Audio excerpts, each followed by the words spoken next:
think I'm gonna need a little more than that. It's that time of year, folks. It is the Mash and Drum Top 10 Bourbons of the Year.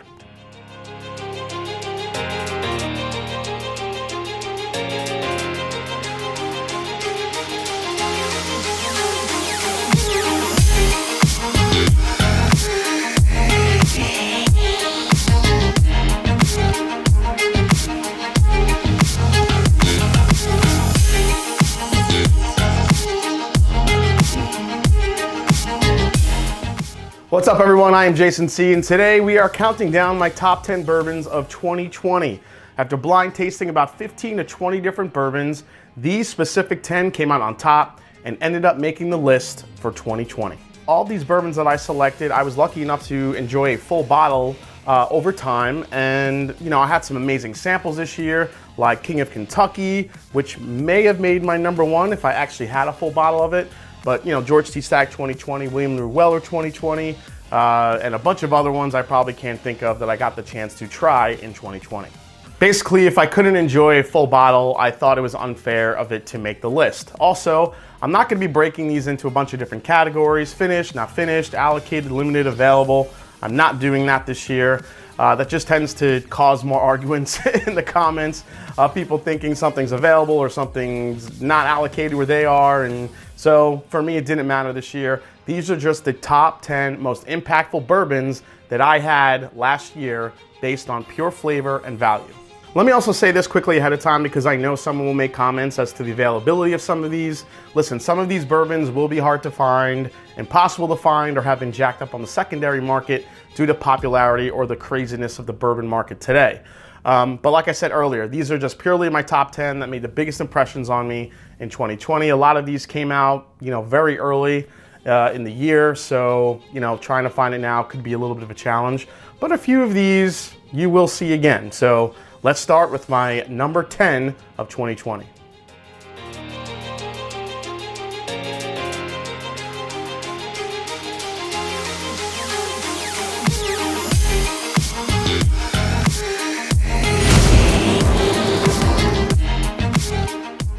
So number 10 for 2020 is Knob Creek 12 Year. Now, this was originally a limited edition bourbon when it was released in late 2019, but since that release, Knob Creek 12 Year now joins Knob Creek 9 as part of the standard Knob Creek small batch lineup. I loved this release. It was $60 for a 12-year bourbon that was 100 proof, brought some vanilla, marshmallow, subtle fruit notes as well. I know a lot of folks out there would argue that spending $60 for a 12-year Knob Creek is a bit much when there are 120 proof 12 to 15-year-old barrel picks out there for maybe cheaper or about the same price. And I get that. But the fact is, not everyone can get their hands on barrel picks, and with all the 13 and 15-year releases coming out with bourbon that is actually sourced from Jim Beam, from NDPs or non-distilling producers, I'm not sure how much longer those great barrel picks will be sticking around. But if you can't get those, this is a great option. It's 12 years old, 100 proof. Like I said, brought great flavor, just a great price. And this is gonna be a release that you'll see from year to year from now on. Great release, number 10 for 2020.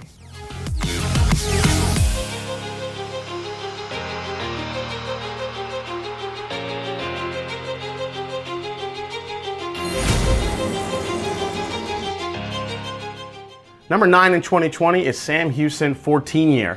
Now, Sam Houston is an American whiskey that's done in tribute to the life of Sam Houston, a soldier and statesman who defeated General Santa Anna at the Battle of Jacinto on April 21st, 1836. This year's Sam Houston 14 was crafted from specific barrels in a private reserve of premium bourbon by Western Spirits. This is the same brand that actually does Bird Dog and Calumet Farm.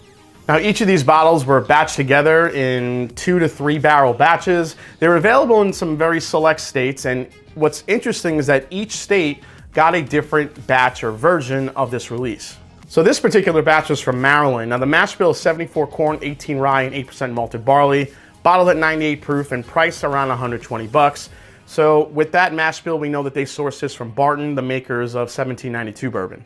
This had a lot of wood char notes, a lot of butterscotch, a hint of cherry. It was delicate, but also bold at the same time. Spicy, fruity, sweet, a great combination of flavors. At $120, I thought it was a great value. The only drawback to this is because of the different batches across different states. This was a little bit inconsistent across those batches, but this Maryland 01 was an amazing batch for me, and that's why I made number 9 of 2020.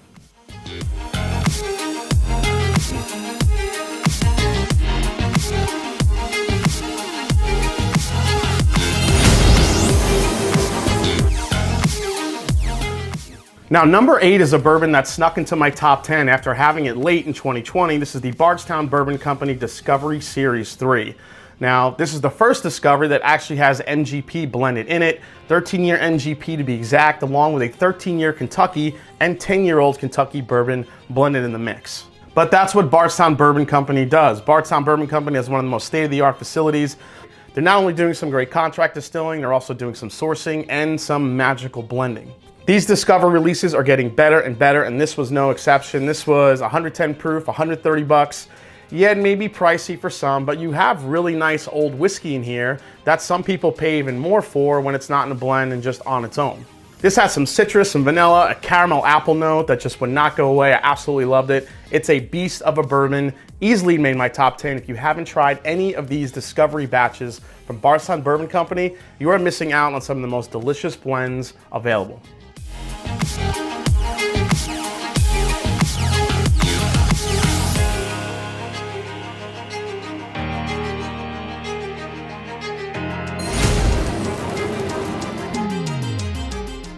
Number 7 on the list is Parker's Heritage 10-year Heavy Char. My first Parker's Heritage that I ever owned, and I love this one just because of how unique it was. The 14th edition continues the interaction of barrel char across varying mash bills. So remember 2019, they had the Parker's Heritage Heavy Char Rye, which is a pretty good release. This is Heaven Hill's traditional bourbon mash bill of 78 corn, 12 rye, and 10 malted barley, aged in heavy char level 5 barrels as opposed to the customary level 3 that Heaven Hill usually uses. Now, this bottle is named after the late great Parker Beam, who we lost from ALS or Lou Gehrig's disease.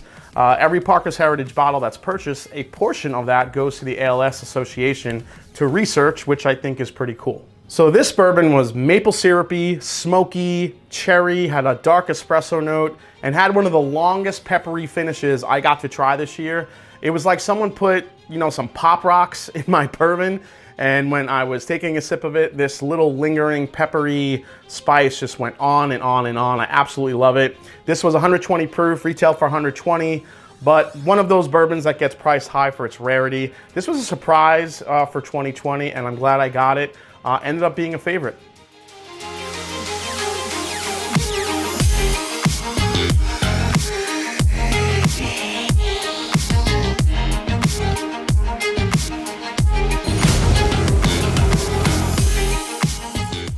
Number 6 is from Foregate. This is Foregate Batch 6, Kelvin's Collaboration number 2. This was bottled at 126.4 proof, 12-year source bourbon that was finished in dark rum and cognac casks. So this is the first finished bourbon in my 2020 lineup, and it's an absolute beast. So for those of you out there that don't know Foregate Whiskey Company blends high-quality whiskey and collaborates on each batch with the barrel experts at Kelvin Cooperage to barrel finish the whiskey in new and innovative ways, and this was no exception. It seems every year now since they began, Foregate has managed to make an impression on me with their unique finishes and combinations that bring different flavors to the table. Now, this was sweet and spicy. You could taste that molasses and dark rum. With the oak spice, you can taste the wine grapes from the cognac. This bourbon speaks to the little fat kid in me because it's just, like candy in a glass. It's absolutely delicious. Please try some stuff from Foregate. They are a little pricey at 200 bucks. But if you're into unique finished bourbons, this will not disappoint. This is more of a mood pour for me. I have to be in the mood for this, but overall, this was an amazing release, and it did really well, got number 6. All right, so we made it through our bottom 5. Now we're getting to the top 5 here.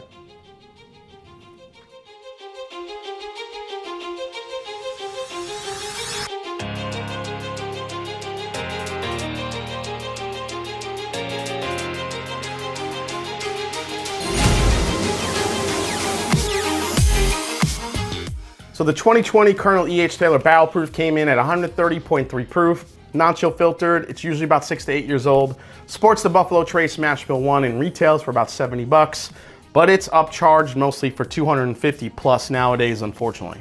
This is one of my favorite releases every year because it is pretty damn consistent. I've been lucky enough to have the batches from the last 3 years, and this one was right along the same lines. I think some are maybe a little bit sweeter than others, but it still brings those unique flavors that I love in this, which is apple cinnamon. Like, it's like taking an apple pie, like a freshly baked apple pie, and deep frying it. Throw some powdered sugar on top, dust a little like cinnamon pecans on it, and you got Colonel E.H. Taylor. I absolutely love this stuff. It is a little bit high in proof. A couple drops of water will definitely open it up. But if you do have a chance to get this any year that you come across it for a good price, like I said, these are allocated and these are usually upcharged pretty high. It's one of those can't miss releases each and every year, and my number 5 for 2020.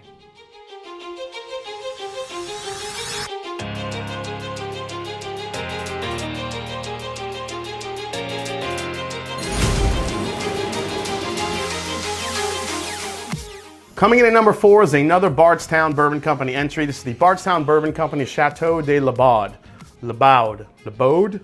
Chateau de Labaude. I don't know how you say it. I'm not French. This is 12-year-old MGP bourbon finished in Armagnac casks. Now, Armagnac, for those of you that don't know, it's actually richer in texture than cognac because of the way it's distilled. And with this release, that 12-year MGP bourbon sat in Chateau de Labaude Armagnac casks for actually 18 months.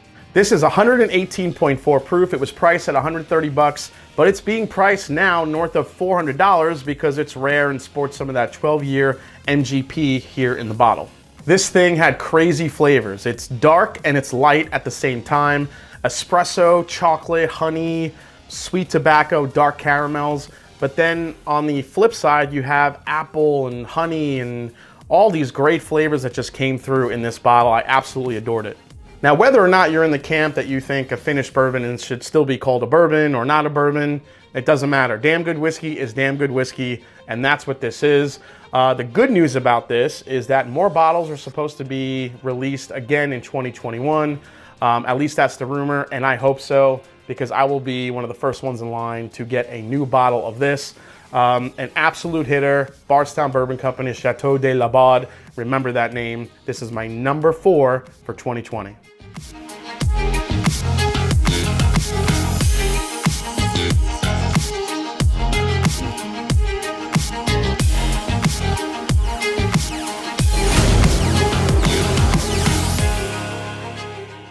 Number 3 is a bourbon that seems to be high on my list every single year, along with a lot of other whiskey tubers that do these top 10 lists. It's Elijah Craig Barrel Proof, and originally I had the B520 just on my list as number 3, but I'm throwing both the B520 and the C920 in the same spot because they're both that damn good. So Elijah Craig Barrel Proof is $65 retail. It's non-chill filtered, uncut, 12 years old. Just Heaven Hill deliciousness. Now the B520 is more of a butterscotch and candy bomb, while the C920 had this candy coated salted pretzel thing going on. I just fell in love with both of them and I couldn't decide which to put in the top 3, but I'm putting both of them in there. Elijah Craig Barrel Proof gets released 3 times a year, and each release tends to be a little different, which makes it even more fun to try and hunt down. Now this is still the measuring stick for me when it comes to a lot of bourbons that hit the market. If you have a non-chill filtered 12-year plus bourbon at cask strength that retails north of 100 bucks, it better be better than this, and in most cases it's not. This is affordable, available 3 times a year, and will still kick ass in any blind tasting you put this in against bourbons that come out in special releases that are 3 times or 4 times or 5 times its price. To me, this is still the absolute best value in bourbon.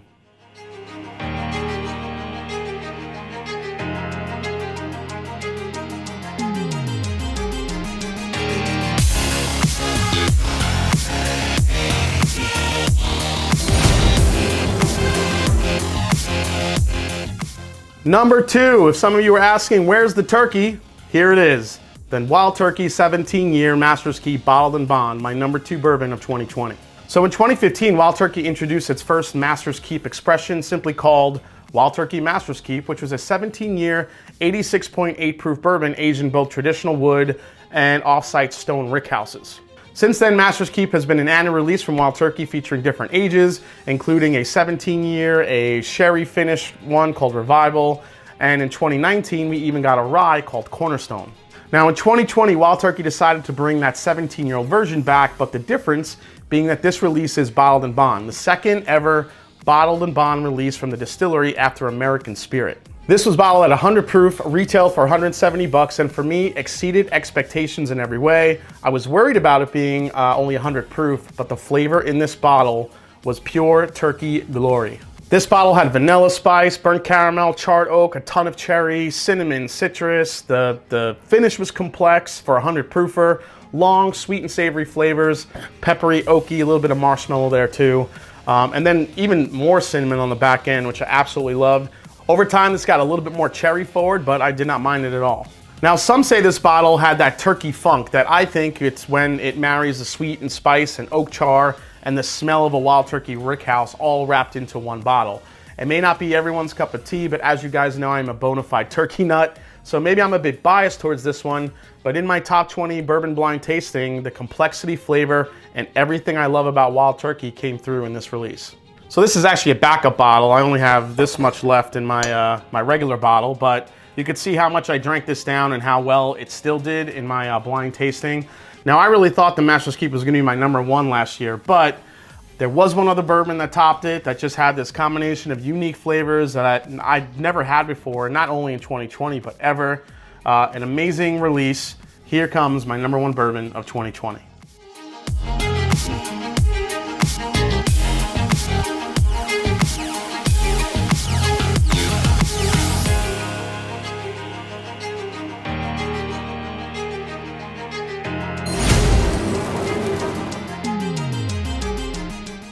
Here it is, my #1 bourbon of 2020, the Old Carter Bourbon Batch 5. Just narrowly beating out the Wild Turkey 17 year.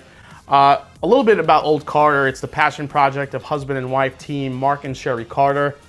They're the ones that actually helped resurrect Kentucky Owl, the brand Kentucky Owl, but after Kentucky Owl was sold to Stoli, they decided to stay in the whiskey business and create the Old Carter Whiskey Company. Their ultimate goal is to provide unique blends and batches using very select barrels from MGP and others to craft unique, limited, non-chill filtered offerings that will not be replicated. The cool thing about this release is this was not supposed to be released alongside #4, but when the Carters tasted this, they said we have to bottle it. So the Carters chose just 7 to 8 barrels of this high corn bourbon to blend for this batch. This is barrel strength at only 115.1 proof. There was about 1,648 bottles of this batch, so not a lot, unfortunately. Now, it's non-age stated, but contains a blend of ages about 7 to 9 years old with that high corn mash bill. Carries a price of around 200 bucks, which is pretty typical for an Old Carter. So my #1 bourbon of 2020 had me the first time I, even smelled it. The nose has like this toasted cornbread note, the creme brulee, butterscotch toffee, all that sweet candy. But then on the palate, there was like this citrus and coffee bean note, dark fruits. I mean, it was an absolute roller coaster of flavors. It really seemed like every time I went back to this bourbon, I would get something different. And sometimes that happens in a bad way, but in this case, it happened in a very, very good way. Every time I went back to this bottle, it was a little bit something different. I think with the high corn mash bill only, it just really solidified for me how great Mark and Sherry Carter are at blending. They are epic blenders, and this release really put it over the edge for me. Now, I know I'm probably blamed for making this particular batch very hard to get and the secondary prices go up a good amount, but what can I say? When I taste a really good bourbon, I can't hide it. This is an absolute stunner for 2020 and my #1 bourbon of the year. All right, guys, so before we end the video, I want to say a big, huge thank you to all of you that supported the Master Drum Whiskey Room in 2020. I know it was a very challenging year, and I hope my channel and all the other WhiskeyTube channels out there provided some great content for you just to, learn and enjoy and be a little bit entertained, throughout the weeks as they went by. I think the circumstances in 2020 not only brought the whiskey tubers together and brought us a little bit closer, but I think the whole WhiskeyTube community, all of you guys that watch every week in the chat, I thought it brought all of us closer together. For all that happened, for all the successes of everybody, for all the challenges for everybody, I hope that we were able to provide a little bit of a getaway for everyone. And I just want to say thanks for all the support that you gave me personally. All right, everybody. Well, if you enjoyed my top 10 list of 2020, please subscribe, hit the like button. If you haven't yet, find me on Instagram, find me on Twitter. Let me know down in the comments what your top 10 were this year, or just maybe give me your top 5 if you can narrow it down. And like I always say, it's not about the whiskey, it's the people you share with. So cheers to 2020. Let's bring on 2021. Cheers, everybody. See you next time.